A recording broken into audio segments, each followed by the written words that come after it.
right, guys, we are here at Free Play Arlington, doing a live podcast. We've had some other shooting tonight, so we wanted to throw together a quick podcast. We've got Orlando, the GM here at Arlington, Free Play Arlington. How you doing? We've got Kelsey, the Corporate Liaison of Free Play. And General Counsel. And now General Counsel. She has received a promotion 10 days ago. She became our General Counsel. She is a practicing attorney, and she is the best one we have at Free Play. I am Corey Hyden, the president of Free Play, and the worst attorney we have. We do have two attorneys somehow at Free Play. And this podcast, of course, is not actually sponsored by Noble Ray. We've got some cans in front of us, but recently our friends at Noble Ray filed for a bankruptcy or restructuring. We wish them the best. They've supported us before. They've sponsored all three spring series tournaments, or all three spring tournament series before this upcoming one. So they have done that. They've said they're coming back, so we just wanted to throw them a nice word. They're a brewery in Dallas. They make great brews. They have great artwork. This is the best artwork. Probably the coolest. It's amazing. Like, and hands down. they do really, really cool things that are different than a lot of breweries. So I think that the world would be much worse if we didn't have them. So I hope they make it. I hope they come back stronger than ever.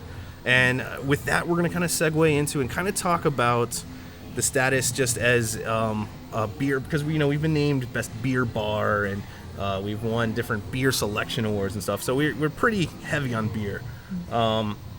And we've had a lot of people talking to us recently, and especially with Noble Ray filing for bankruptcy, the question of, is the DFW craft beer market oversaturated? I think it's kind of an interesting background because, Dallas-Fort Worth kind of has a long history of beer bars. We're a pretty big beer drinking area. But like the early, for example, like Flying Saucer, the early beer bars that came in the late 90s, I've spoken to the owner over there, or one of the owners, and some of the beer buyers, and when they opened, they had like 100 taps, which is crazy. Our biggest location, or our biggest tap location, is our Denton location, and they have 52 taps. But they opened in the late 90s with more than 100 taps, but they'd have like 12 or 13 beers from one brewery, and then 12, because there were only like 5 or 6 area craft breweries, and then they'd have some guest stuff from around the country, but even then it was like, you'd find like 5, 6, 7 craft breweries in relatively heavily populated states, because it was so dominated by that, the bigger beers, the Millers and the Coors and the Buds. So obviously over the last 10 years, there's been a craft beer explosion nationwide, and also here in DFW. And so if you go to a Flying Saucer or a bar like that has 100 taps, generally they don't have nearly as many that are duplicate breweries. They can actually fill a tap with 100 different breweries now, which is, I think, probably concerning, and one of the concerns is being raised. I guess just as a preliminary matter, I want to make sure I say I think that having the variety that we have right now is amazing. And I know, Orlando, you're a beer buyer here at Free Play Arlington. Yep. And you get lists and lists of beer from our distributors. Yes. And then there's plenty of craft beers, breweries that are self-distributed still too. And so I guess just as an opening thing, is the selection overwhelming right now? Is there too much? Definitely at times, because I can sit there with a list that they get emailed to me and just be skimming through that, and then here comes the next one, and they're like, oh, hey, look, every single brewery, like, for example, when it was October, and everyone's doing their Oktoberfest, and I want to make sure I pick out the best Oktoberfest and select the best stuff to put out there, but everybody all at once is like, here's everything, here's our different variations of it, and they're just like, what do you want? And I'm like, Right, so yeah, I would guess we probably had like 25, 30 Oktoberfest, maybe more. Yeah, I featured a lot. And that's the thing, Oktoberfest is a kind of a unique beer style anyways, right? Yeah. The traditional, and there are better Oktoberfests and worse Oktoberfests, but they generally are supposed to taste pretty much the same. Yeah. So it's hard to, I can definitely see why that would be just like really, really difficult to deal with, because you have to just do like pick some, and and again, small craft breweries, they're making this beer new each year, so each one could be totally different than their last year's brew. It's a whole, it's kind of like throwing darts, right? You're just trying to get lucky and pick the right ones. No, it's all skill. It's all. I like to think it's skill, but a lot of the beer buying is, sometimes it is totally throwing darts. And just like I said, at times, yes, it is absolutely overwhelming, especially trying to keep up, because next thing you know, you're like, cool, I'm settled in, here's everything, and all of a sudden here are 3 different brewers that just came in like, we just opened up, we'd love for you to carry us. And I'm like, oh. Well, so yeah, okay. So I was looking before we started this podcast. According to the internet, if you expand DFW to basically include most of North Texas, there are 97 breweries that feed DFW that are craft breweries. And if you asked me to name them, I might be able to get like 20, 25. Now, I've probably had beers from almost all of them. There's some really small microbreweries in that group that are just like, they'll launch and then close 6 months later, that I never get to sample. But then there's some, some bigger ones. And DFW, Dallas, Fort Worth is pretty well known for something, for, like Community or Lakewood is a big brewery. Lakewood is phenomenal. We have a lot. I guess what I'm getting at is we have a lot that have gained some good nationwide recognition, including like Armadillo up in Denton. Yep. Armadillo is kind of an interesting story. They didn't have their own brewery for like 5 or 6 years. They were contract brewing. They were doing all sorts of stuff. But they started winning medals at the Great American Beer Fest without even their own brewery. And now they've recently opened their own brewery. Cool spoiler alert, we're about to put arcades in there under our Arcade Anywhere project. Awesome. So we're pretty pumped about that. They're great people and they make great beer. But getting back to the point, Kelsey, you're a normal person, right? So I like to think so. You like beer, but you're Absolutely. not exposed to what Orlando's exposed to, these massive lists of beer or Thankfully, anything like that. If I asked you to name 97 craft breweries, if I asked you to name craft breweries in DFW, how many do you think you would name? You don't have to, because we're not trying to play favorites or anything. I don't know, like 5. Like 5. Well, and it's interesting. And I work here. That's probably why. Like, if I didn't work here, I don't know if I could name any, honestly. Well, and yeah, it's a lot. So that said, I do want to make sure I note the same area per capita, North Texas, has fewer craft breweries than a lot of places. It has fewer than just about all of those main original craft brewing states. Like Massachusetts is like dense with craft breweries, whereas we are still, we have a huge metroplex. Like DFW is, I think, the 4th largest kind of grouping of cities in the nation, metroplex or whatever you call it. We call it a metroplex, but whenever I use that word elsewhere in the country, they're like, what the hell is a metroplex? And I'm like, it's the metroplex. It's like a bunch of cities next to each other. So Dallas, Fort Worth, the metroplex, has, 7 or 8 million people or something like that. It's a lot. It's not like New York City, but it's still a lot. And which I don't know how many craft breweries New York City has, but they could probably support expensive real estate. Right. I know you have to have big warehouse spaces. I think good luck with that. I think DFW was ideal to try to like get into it. But all right, so yeah, I think there might be some point to that though. That there might be too many craft breweries. There might. It's definitely hard because I think another thing is so many of them have come so fast. It's not like we have this huge like 20-year time period where we get 1 or 2 a year. We've had, according to this article I was looking at, in the last 2 years, more than 25 of those breweries have opened. Which, like just being able to market out of that and all of that is going to be really, really difficult. So, we've kind of, maybe we've reached at least a plateau for craft beer in DFW for a little bit.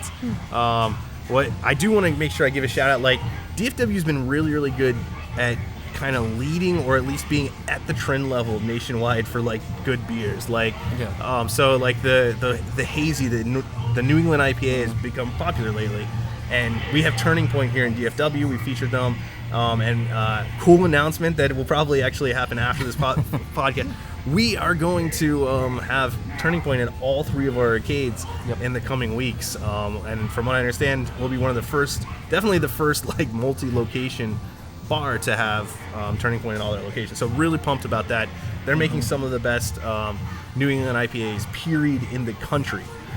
They have 2 or 3 of the highest rated New England IPAs that have ever been made. And they're brand new, and they're in a shopping center in Bedford, Texas.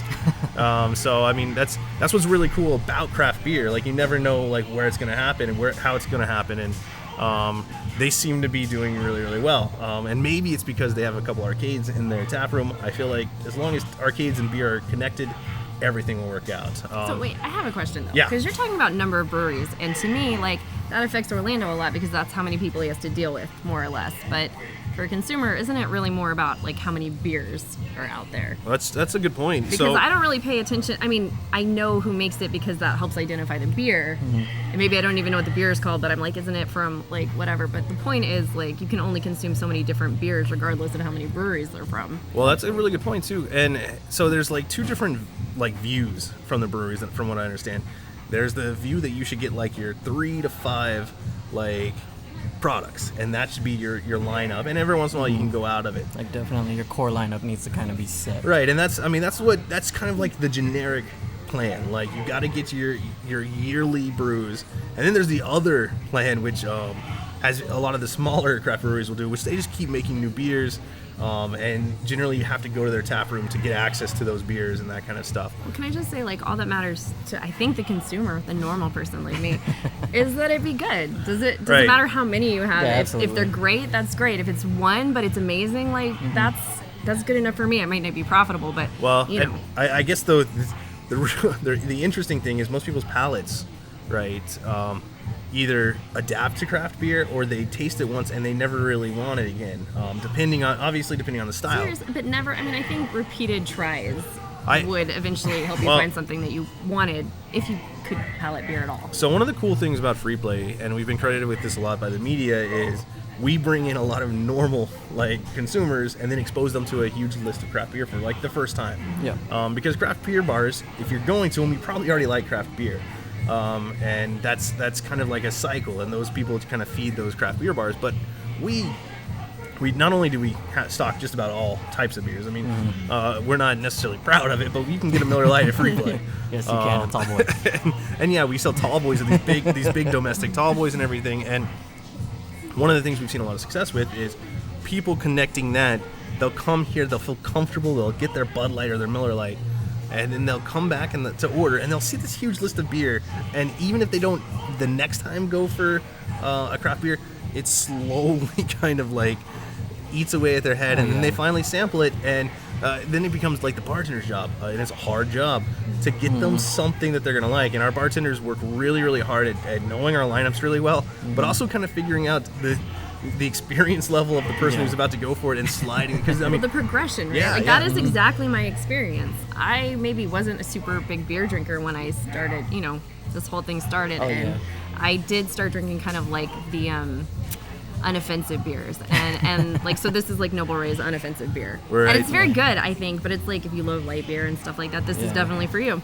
So I started drinking this, and this was all I was drinking for like months and months. Well, and I would kill for a tall boy of that you're holding right there. Seriously? That would, I think, so. This would be great for like a party. Like, just for the listeners, and by the way, since I always forget to do this, if you're listening to this, you can click subscribe literally anywhere on the screen. Just start pushing buttons, and you'll probably get all of our content forever. And you probably agree to like sign away your soul to Free Play Arcade, which is good because we need it. But it happens if you don't expect it anyway. Yeah, next thing you know, you're just like, here. We're gonna take it all over anyway, so you might as well give it to us now. Yeah, no, it's easier this way. Sex in a Canoe is what we're talking about. Is Noble Ray's light beer, which they named Sex in a Canoe, and that is a big joke in craft beer and everything. And I'm not gonna say it just because it involves a much bigger curse word than we're used to saying on the podcast to explain that joke, but you can just search for it on the internet. It will pop up the first result. But it was their light beer that was meant to kind of be like a craft segue from your Miller Lights, your Bud Lights to a American light lager, and I think it's really good. I think they did a great job. It's really great, and it's not really exactly what I'm drinking right now, but drinking it now is excellent. Right. I'm really enjoying it. Well, and so that's one of those recommendations, right, that our bartenders can use to be like, you like that? Why don't you try this? And it kind of builds in people's heads. And slowly they get addicted to like trying new beers. And I think that's one of the coolest things. Once you start to really explore craft beer, and because we have 97 breweries apparently, there are thousands of beers that you can sample, which is totally overwhelming, but also really cool. It's really cool, and it helps you kind of find what ultimately you like. And there's so many more options than there used to be. Like, the thing I am really into right now are sours, and I love sours. Yeah, it's amazing. And that wasn't really something that you ever saw anywhere just a little while back in time. Well, so even now. Yeah, so it's like what's really amazing is like sours or New England IPAs or even like your hardcore IPAs from a few years ago when IPAs were the trend, which is so crazy to me to think. Just really quick as a quick side segue, 3 years ago, 3 and change, we opened Free Play Richardson, and at that point it was all about a nice crisp hoppy IPA. Yeah. And now we've done like 16 major trends since then. It's so crazy. It seems so far away. Hazy, juicy. Well, right. We got hazy, so juicy IPAs. We've got sours. And so, but for example, if you went to, and actually I don't know for sure this is true because I haven't stepped foot in Applebee's in a long, long time. But if you went to a place like Applebee's or TJ Fridays, something tells me you're not going to find a sour. Well, I can say, I mean, I really haven't found them almost anywhere. I've gotten really spoiled working here and being able to drink here, because when I go to other restaurants or even like entertainment places, it's always really disappointing. Not only in the selection, because no sours. I mean, yeah, they order things like they're gonna stick to ordering things like, oh look, we have Revolver, Blood and Honey, and I feel patronized a little bit by the selection we sometimes. have Angry Orchard. What's really Are you interesting excited yet? Well, it's not only that. Also, I will say that I've been to several places around town, and maybe they're not doing such a great job keeping their lines clean or keeping their beers cool as we do, and I've been really surprised and kind of had some unpleasant evenings out based on that. And so now I just basically stick to drinking here. Yeah, isn't that interesting? Like, so one of the things we never thought about, because we try to do everything really, really well, was, you know, making sure that you're doing a good job with the beer. But there are plenty of places that exist that are bringing a lot of beer, but not doing a very good job managing it. And I don't mean to, I should not undersell at all. It is really, really hard to do what we do with beer.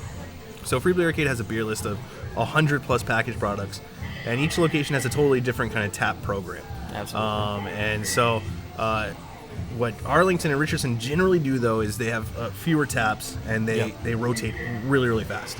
And then Denton, of course, has 52 taps, which can still rotate really fast, but you always have 52 kegs connected to taps. So it's there's much more likelihood that it's not going to like rotate every single second like Arlington or Richardson can do. Yeah. We are, of course, in a live arcade right now, so, whoever ordered number 83 needs to go ahead and get their food. Yeah, if you ever listen to Tuesday Night Fights, there's your beloved order number blank sound that happens all throughout our live streams. It's an important part of the experience. Yes, it is. So, we have definitely found that it's really, really hard to do what we're doing. For one, it's not easy to manage this kind of inventory. And in fact, I was doing some research on some potential site locations that hopefully we have some announcements coming up in the next few weeks. And there were some people making comments in the press that said it's impossible to have as many packaged products to successfully rotate them and sell them as we do. Which it's not. And we're not the only people that have ever done it. It's. I mean, I think it's really important. I think it's really cool to do. But it's not. We're not like totally unique. It's just a lot of work. It's really hard. Yeah. And the truth is, sometimes beers, for example, especially your just traditional IPAs, you have to sell them fast or just get rid of them. And that's really hard to stomach, because for most bar owners, they have a beer that's like 6 months old, 4 months old, and it's trash. Which we just. You know, you just have to learn to accept it and move on. Yeah. And stock a lot more dark beers now. I don't know. So yeah, I guess kind of getting to the craft beer points, there are a lot of craft breweries. I don't know how you stand out in a crowd of 97. I mean, it's tough. I mean, just because, I mean, I can even go, so for example, not too far from here in Free Play Arlington, there's a place just down Collins called Brew City, and they have 100 taps. And but generally their reps come through here. They kind of go to Brew City first, then they come through here, and I generally know what they're carrying. But even going through there, like, they don't have the 96 DFW ones, because they have from all over as well. Yeah. And like, I could still kind of go through there, and I'm kind of just like, you know, I know it, but there's nothing really that's ever kind of stopping me and just being like, oh, whoa, where is this from? I need to try this. Well, yeah, and I guess that kind of gets us into like the interesting regulations that affect Texas. Yeah. Like, so in Texas, there's this 3-tier system. We've talked about it once or twice in the podcast, which is basically you have the producers at the top, so with beer to the breweries. In the middle, you have distributors, and then at the bottom, you have the retail outlets. And Texas is very, very sensitive about whether or not anyone can cross them ever. So, for example, and this is the answer is no. No one ever can cross them. Cannot, it's not like weather. It's just no. It's true, and it's really crushing to me because I can never own a brewery.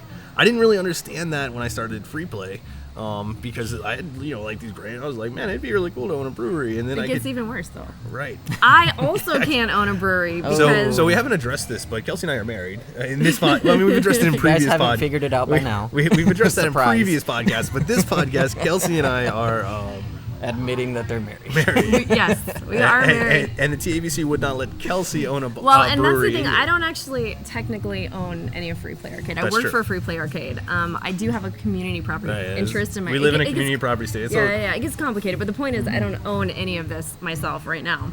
Yeah. I still can't own a brewery, so thanks for that. Right. Well, and I mean, I've always kind of thought it'd be cool, not to have a brewery that wasn't necessarily reliant on the brewery succeeding, so you could do really cool. You could try different beers and stuff. I always wanted to do that. Can't do it. Doesn't matter how much I want to. It's just impossible. But so these breweries then either have to, and we're going to get into some little nuances in the law. So when you start a brewery, though, you either sign with a distributor or you operate under a smaller license that allows you to self-distribute. Which has all sorts of caps on how much beer you can make over the course of the year and stuff. And so it's kind of a tough choice for a lot of breweries because they either sign with a distributor where they give up a ton of their profits to get on the list for the distributor and get the distributor to carry their products in their warehouse and everything, or they have to come up with some way to get the beer out to the public, which means they have to buy vans or trucks or not just any vans. I mean, they can keep this stuff cold. You generally want refrigerated trucks, and because the distributors, your competitors, if you don't sign with a distributor, all bring you all refrigerated. It's cold when it comes, and I mean, I love some of the breweries that we get beer from because we'll have a guy show up in his car and lug in a keg. He's got little stickers that say TABC, and I'm like, they have to. Did you put those on today? anything that transfers alcohol has to have a TABC sticker, and so you'll see them Scotch tape it to their car. It's just flapping in the wind. No, it's beautiful. Yeah. And of course, at Free Play, we have beer from everything. We have beer from the biggest craft, the biggest.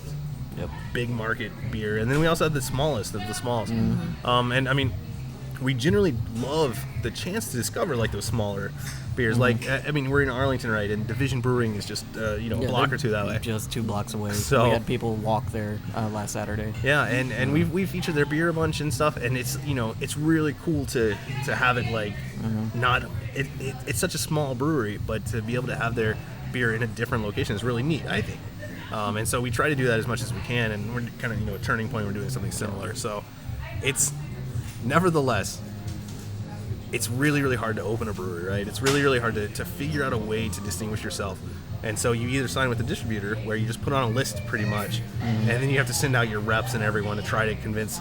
There's things like tastings and samples, right? That sounds very expensive. Right. Just get your product in front of people who are making decisions. Well, I mean, so the standard way of you start a brewery, you hire salespeople, you send them out to bars with samples, and you just give away those samples, and you pray that the bar decides to order the beer.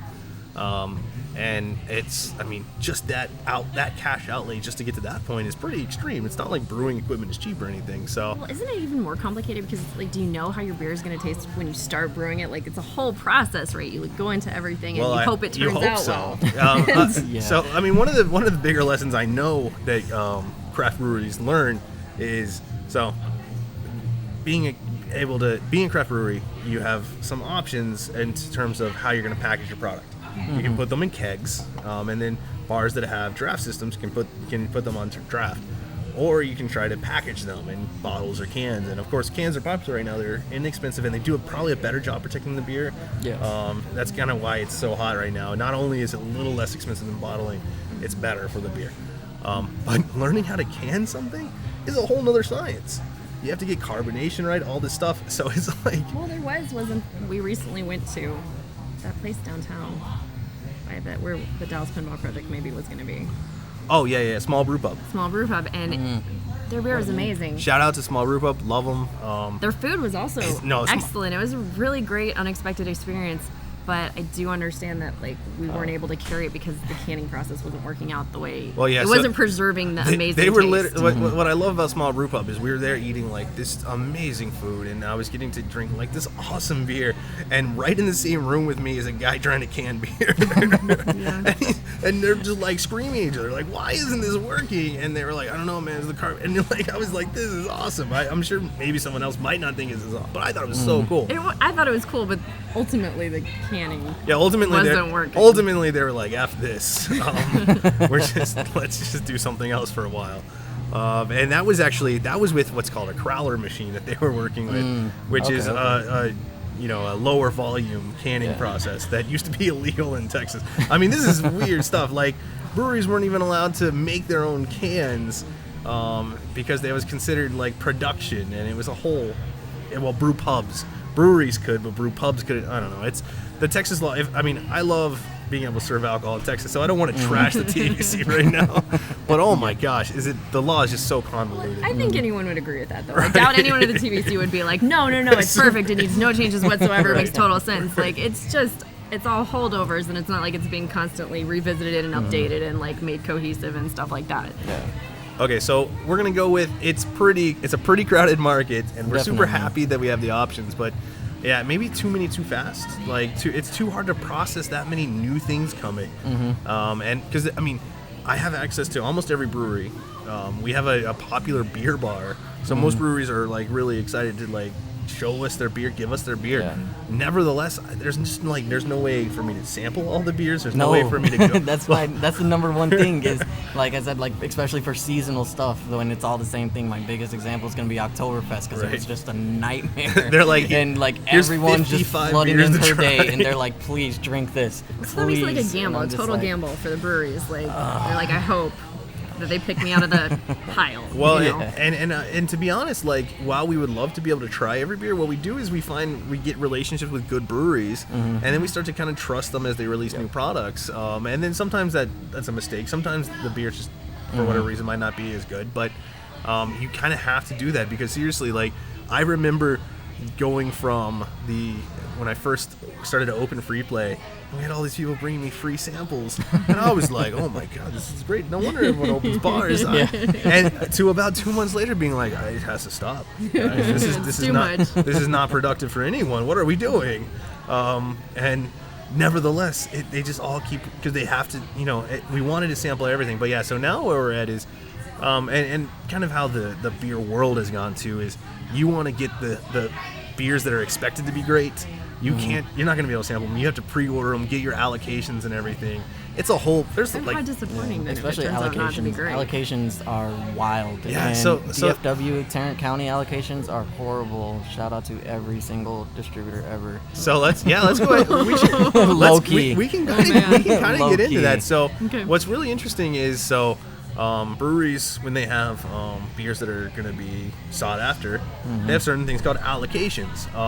Free Play, I love all of the breweries, because they've generally been like, Free Play is really cool. I want to make sure they get an allocation if they want it. It hasn't hurt that we keep winning beer well, awards. right. We have one like the best beer selection in DFW and stuff as an arcade. So this is like, I would want my beer here if I had beer.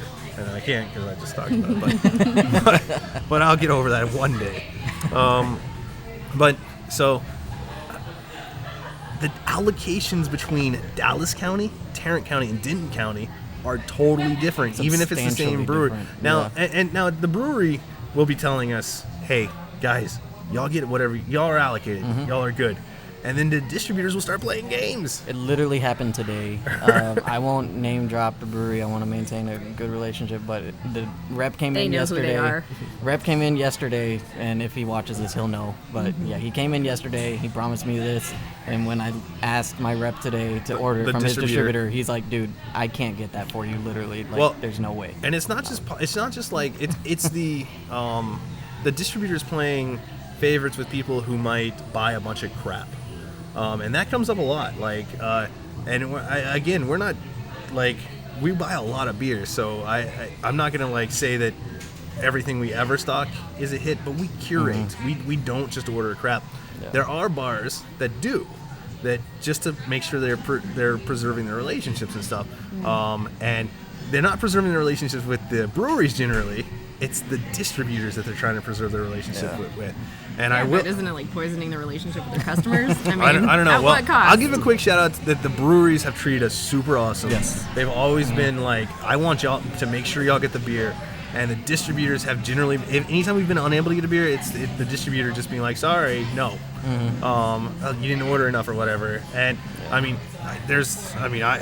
I want to name some stuff, but I'm not going to. I will say that this year, I had to personally make phone calls to people in other states for beer. Yeah, that he did. And say, He really did it. Guys, what are you doing? Why am I not getting my beer? And they're like, what do you mean you're not getting it? We gave you a prior, like, and it was, of course, we were being told a bunch of different stories, and that's the worst thing about operating right now in 3 different counties. Yeah. The distributors all say different things. It's tough. But so.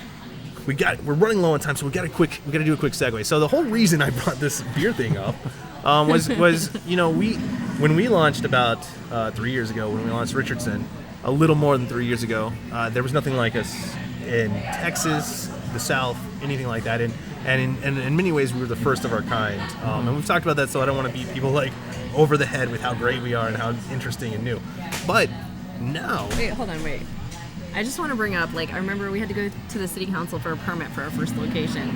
And I always love this because one of the objections to our permit to open our arcade was somebody saying, well, I just don't think the business model will work. That's true. I think it's going to fail. And the city council, the mayor, I believe, it was the mayor pro tem at the time, was simply like, well, that's the great thing. We don't have to judge the efficacy of these business plans. And so some succeed and some fail and stuff like that. That's not going to hold up the permit. But, I will always remember that comment, it's a terrible business model. It could not possibly work. It just keeps on happening.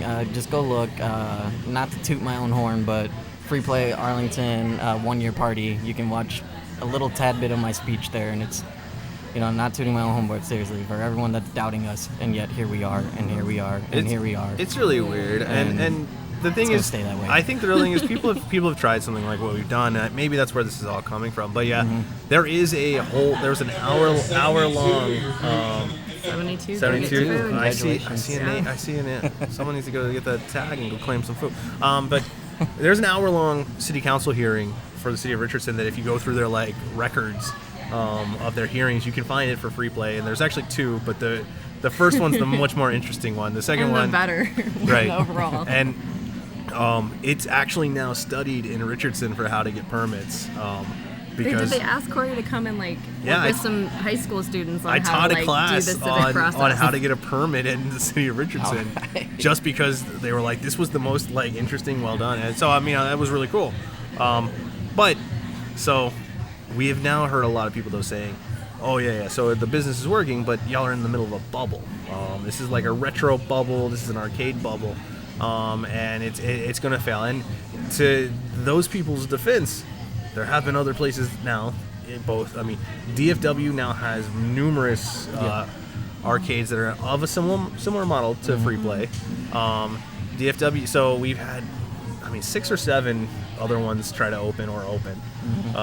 And they've all been different levels of success and everything. Some of them we're friends with, some of them are terrible and we hate, and they're hate is such a strong word. I just hate that they're running the games. I love the games, right? So when a place opens that just doesn't do, come on, 72. Yeah, they were probably in the game room and not the main room. But the point being, I don't think we can ever know when you're in the middle of a bubble, right? Isn't that a big deal? I don't think that the reason we're popular is because we didn't copy anyone, right? We were the first, and I want everyone to look this up to the extent you doubt it. We were the first to combine the Free Play model with alcohol, food, that kind of full service product.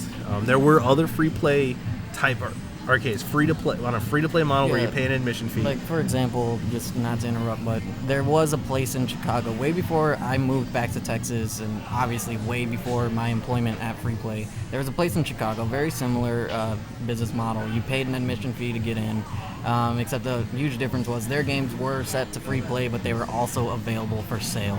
And then they had food, but all the food was generic stadium concession stand food, and like if you ordered a pizza, they'd pop a DiGiorno in the oven for you, Right. and be like, "There's your pizza," and you're kind of just like, "Okay, thanks." And then that one obviously went under. So I mean it's not completely unheard of, the style, but then we kind of like brought it correct with the rest of the products. We have really good food. Award-winning food, award-winning bars that we combined it with, and no one else had done that until we had. Now a lot of people are combining bars with these free-to-play models. We made it look easy is what happened. It's true. They have no idea the work that goes into this every single day. How long I spend here? Well, and that's it's not just you. Everyone, every employee, truly. Approaching, we have some 40-something employees every day. They're not all full-time, but many of them are, and they just work every single day doing like incredible things to make this whole thing work. Right. Well, yeah, so today I woke up at 4:30 and started working, and it is now 8:17 at night, still going. And it's because I love what we do, and I think it's really important. And I think it's really awesome. We were just 3 years ago the first, and now there's a lot of copycats. Now, I will say I think that in general we're even more successful in terms of pleasing our customers. Our model, just exactly how we do it, works better. And I'm really, really proud of the fact that there's now an arcade that not only runs all real games, it has really good food, really good bar. Like, that's really awesome. And I think that our continued success, we got a big pop, right? Because we opened a retro arcade, and no one really had a retro arcade in DFW at the time. So we were always going to be able to get some people in the door. But the reason we have such a loyal customer base, the largest community group that's ever existed for an arcade, and just a continual routine return business, is because we did a really, really good job at it. Not just that we did, but like we keep every day right. working to make it better, to keep it like fresh and exciting and fun, and Well, yeah. So that's the thing. We just got past our Christmas break season, which is tough. We're open just constantly. And all of a sudden, I felt we had all this time, and we've done facilities improvements already. We've got games rotating, and this is 3 years in, and we're still going as hard as we ever have. You can't see it, but at our corporate office we have these whiteboards, and they're just like covered in things to do that are some of them totally new, some of them slight tweaks and things like that. And every day we come to work and we try to implement all that stuff and come up with new amazing ideas. Well, and here's an interesting factoid that only the podcast listeners will get, because I would keep this pretty close to me. The average person who visits Free Play again within 6 months. We get them back on average within 6 months, and that's really, really huge for an entertainment business, because that means that there are plenty of people who might come and never come back, but that means there are also lots of people who'd come and then keep coming. And we have plenty of weekly regulars, daily. Like, we have people that come 3 or 4 times a week, because I don't blame them. It's awesome. Yeah. But it's totally different than like what you're picturing in your head if you're in like another area. And that's something I want to address as our YouTube channel has grown, as we've received more and more people kind of talking about Free Play. There's a lot of people that don't really still understand it. I really don't want to get too deep into it, because we've spent a lot of time being like, guys, we're really special. It's really different, but we are really special. We are really different, and this is not like your local retro arcade. If you even have one, and I hope you do, because I think it's important that retro arcades exist generally. But what we offer is like a totally top of the line product in all facets. So like, most people that come here don't even really expect to like love the games. Yeah. They fall in love with the games, but they also fall in love with all of our products. So it just immediately becomes a really good place to keep going. And we were looking today, you could list so many businesses, and I'm not really sure there are too many businesses in DFW that have more 5-star reviews than Free Play. And that's what's really crazy, because I was just looking at an amusement park today, or it's kind of like an amusement park that has fewer total reviews and far fewer 5-star reviews than Free Play. And this is considered like a big successful place. And I was just like, whoa, that's really awesome, and that's really, I think, a testament to what we've been doing. So, like, that to me goes right back to what you were saying a long time ago about whether or not there's a bubble here. Because to that I say, like, I totally reject the question. It doesn't matter. Right. Because good entertainment to me, like, things go under because it falls out of fashion, and it never was being executed all that well. You know, Well, you see these things that are fads, and they get less people coming in, and everything kind of falls apart and gets kind of icky inside, and you're just like, ugh. And eventually it's done. I think that's a really good point.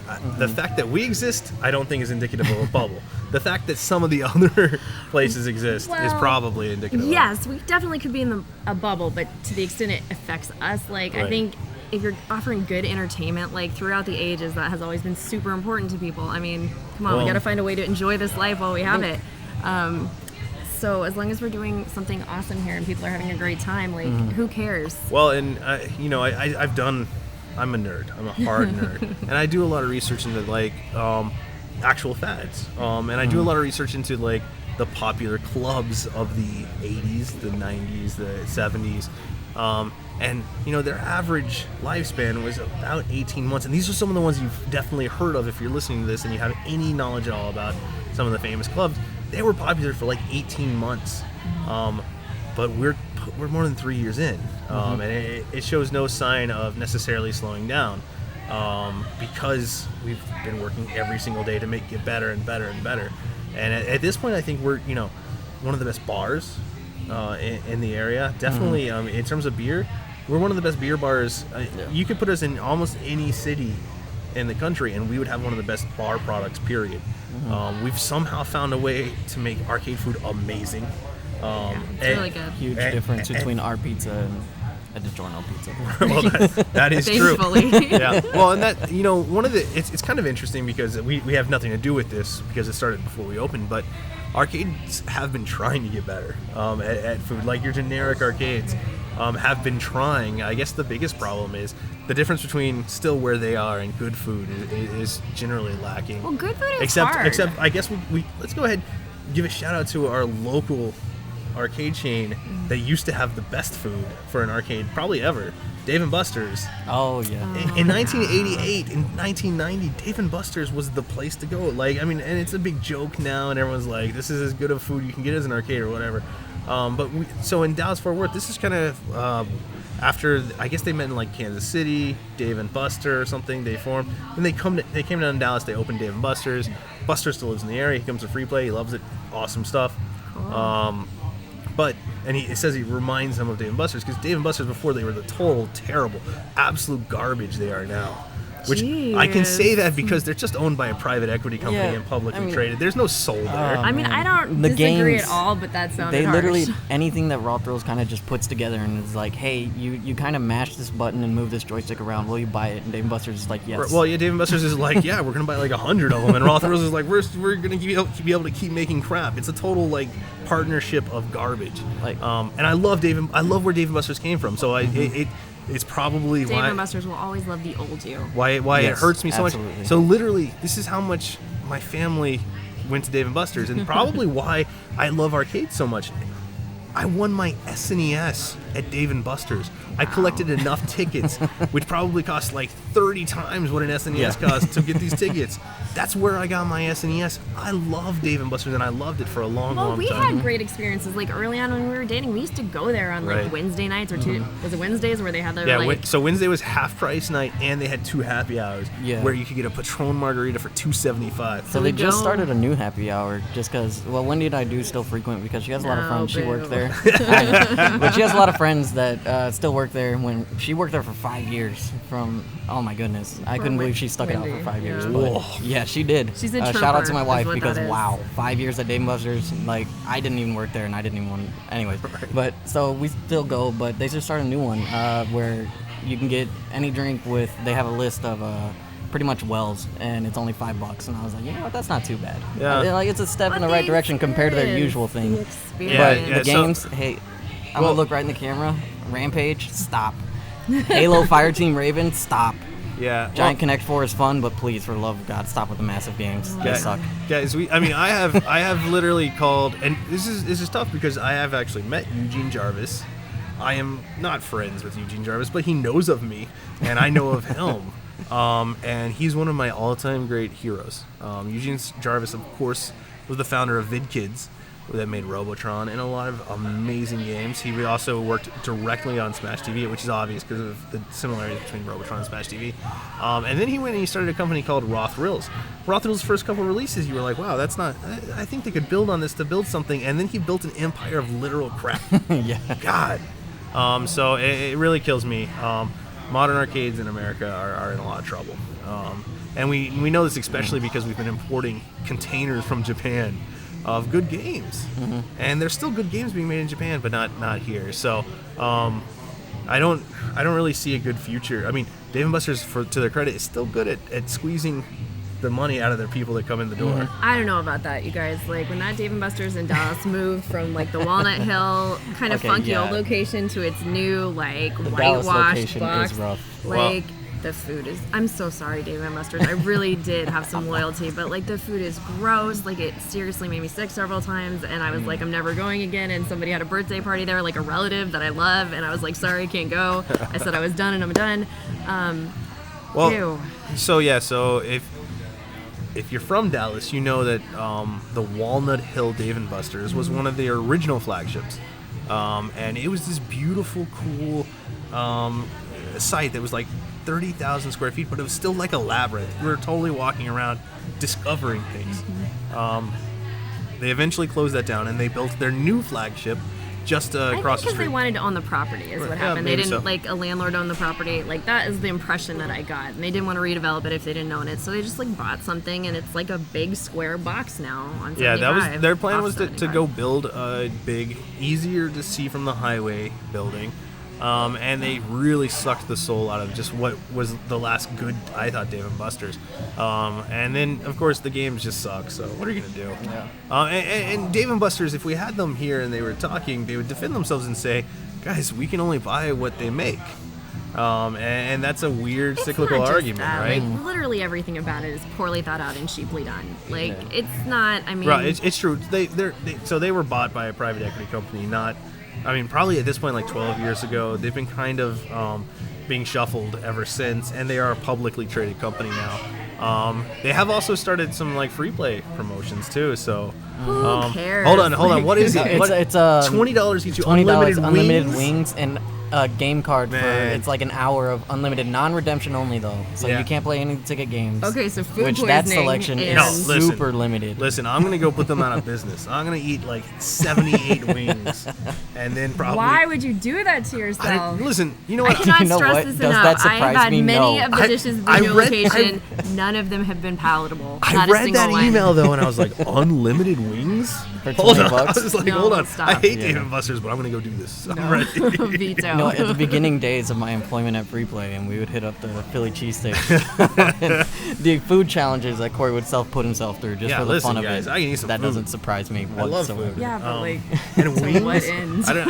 I mean, the real thing is like, I've got like that old view on wings that if it's like a bone-in wing, which I love bone-in wings, but I have to eat all the meat and it get really tedious if you had to keep doing it. So that's my new excuse for why I'm not going to Dave & Buster's right now. That's not like the real No, it- excuses. I refuse to accompany him.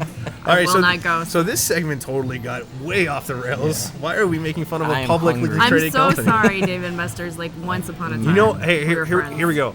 A million bonus points to anyone who knows the stock trait, the symbol for Oh. Dave & Buster's. No. I Who don't. would know that? Like, It's I don't. play. It's PLAY, I think. Well, that's I think all it right. used Good to be. for them. If I'm wrong, I feel a little bad, but I'm pretty sure it's still play. because now after someone all we fact said, check you and want to let 'em run know out in there the and buy that stock. But they're traded on NASDAQ, and I don't really think that you should buy their stocks. So No, do I am not. not. This is not investment Listen, advice. this is what I would say. Like, there's plenty of room for improvement. So Dave & Buster's, like, Well, anytime. that's the, I guess, God, why am I still talking about it? But what makes me sad about them is that they have enough locations now that they could totally help control and direct the development of American arcades. They have exclusive games that they get from Raw Thrills, and they could tell Raw Thrills, please just do something better, but they don't. Do they know though? Like, Well, do they have the? do they care? Do they want that? Well, because Rothwell makes these games that are really good at extracting money out of your wallet. And just like, for example, on that, the one I couldn't believe, and I absolutely despise of this, is when they put out the Injustice Arcade. Oh, and I know. made it the literal phone version of the game. Yeah. Just instead you tap 3 buttons instead of 3 different spots on your phone screen. No, and it was horrendous. That was actually one of the worst things, because Injustice, of course, is a fighting game. Yeah. And I was like, whoa, a new American fighting game is coming out. This And is really no. cool. And it's not really a fighting game at all. It is awful. But are we in a bubble with retro arcades? I think the ultimate point we were trying to make is we don't really care that much. We don't care, and I'm gonna, That's like, why the conversation went the way it did. It's the same for these other places too, though. There's a lot of them opening up, but if they're awesome, they're gonna make it, and if they're Right. not awesome, they're not going to be. And that has been the case for entertainment always. Like, Well, and Richard's not here. Richard and I recorded a podcast that was our first controversial podcast. We've had some other ones now, but thanks Arcade One. I'm really proud of the weird polarization of the arcade world, thanks to the Arcade One. But before that, we had done a podcast that said, should you open up an arcade or something like that?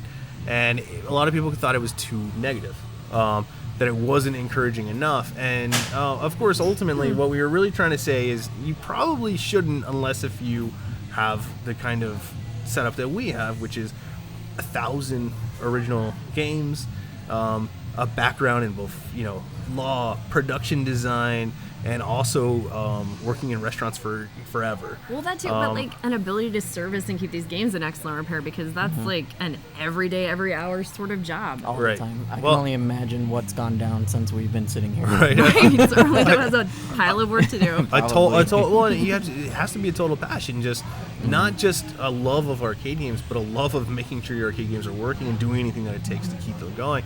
And we got a lot of pushback on that, just saying that we should be encouraging everyone to open arcades. And of course, we're not the first retro arcade to discourage people. Ground Control has a very famous article, and Ground Control is Friends of Free Play up in Oregon, I hope, Portland, I believe. And they released an article a long time ago that said, should you open up an arcade? And the first time they released the article, it just said no. That's it. End of story. And then they amended it. They were like, listen, if you're not near us, we don't have enough room for multiple ones of these. We understand it's a lot of people's dreams, but it's, if your dream is to figure out a way to make the finances work, then maybe consider it. If your dream is just to own an arcade, it's a bad idea, because that's not enough. That's not like what makes successful restaurants, entertainment venues, or anything work. It's like on a smaller scale, the whole thing where everyone wants a bookstore, right? Right. That would be great. I would love a bookstore, but it wouldn't make any money and it would totally fail. And I love books. I love books. I would love to share them with the world, but like as a business, like that's not going to work. Well, and and I think to the extent we're in a bubble, some of the places that are opening, both near us and nationwide, are just fed by people who've always wanted to try it. Yeah. And just want to roll the dice. And I want to just again make sure everyone understands. I was a successful litigator before I opened this, with a 10-year plus background in restaurant management. And I'm not saying that that's the exact skill set you require, but that's one of the reasons we were able to get off the ground and deliver a good product that way. Because you got a lot of first impressions really early that you have to make sure you're fostering. So it's a lot harder than we say. there's a lot more that goes into it. than you would think. And I guess ultimately we could be wrong. I guess ultimately this could be a fad and people will just stop coming. But I don't think a lot of people are coming necessarily anymore because they heard this is like a trendy thing. They're coming because they heard it was great. Well, or because somebody like drags them here, has a birthday party here, and they come and they're like, "Wow, I'm having a surprisingly amazing time, you guys," and I'm gonna have to tell my friends now. Now, And I can say that we have probably caused a couple of the places that have opened to open, and have given them some decent first months because people have such a good impression now in DFW of what a retro arcade is. And I can, gosh, I don't really want to criticize anyone, but I can say happily that on many negative reviews of our local competitors, free play is mentioned. So we have set the expectations as high as they go, and we have, generally a lot of people that come to the door. So we're really, really both fortunate that it's worked, but we also work really, really hard every day to make it work. So I don't know. I don't think we're really in a bubble. I think. I hope not. Right. Fingers crossed, right? Right. Like, it's just one fingers I'm just crossed, gonna keep right? referring Well, to you don't myself. do two. Oh my God. I'm We're out of going out of practice. business. Kelsey's killed the company. This is it. We'll look back at We this did it. moment. You know what? I believe. It's a I'll dumb raise my hand. But I mean, what I do hope is that we continue to find a new audience. I hope that we grow through people discovering these games, loving them, and this just being a staple of their life. Yeah. Whether they're 12-year-olds, 20-year-olds, 80-year-olds. That's my favorite thing about this place, though. It doesn't matter who you are. If you like fun, there's something here for you. Truly, like, I don't know. Right. My husband's father comes in every morning during the week and starts playing pinball. And I bring my 5-year-old, and he plays Gauntlet for Yeah. like hours with every single person that Every works time. here Yep. if he'll play with them. And, everybody, like my husband and I will stop by for like a quick date night if the kids are with grandpa, and it doesn't matter who you are. There's like something really awesome and fun, and like bring your friends, like whatever, it doesn't matter. I don't know, I love that. Well, and hopefully things continue. We do have some big announcements coming up soon that will hopefully make people happy. I know for one of them, I don't know all the big announcements, but I know for one of them, yes, you'll be happy to Get hear. pumped. Yeah, Definitely just look get forward pre-excited no matter who you are. Yeah. Because I mean, yeah, our mission is to bring real arcade games to everyone, and we're still working on that. So let's see how it goes. But in the meantime, we kind of talked beer, we kind of talked arcades, we talked a lot of bubbles, and that is the end of the podcast. So let's all say goodbye, and remember to just randomly click your mouse, and hopefully you subscribe to this podcast. Thanks, guys. Thank you.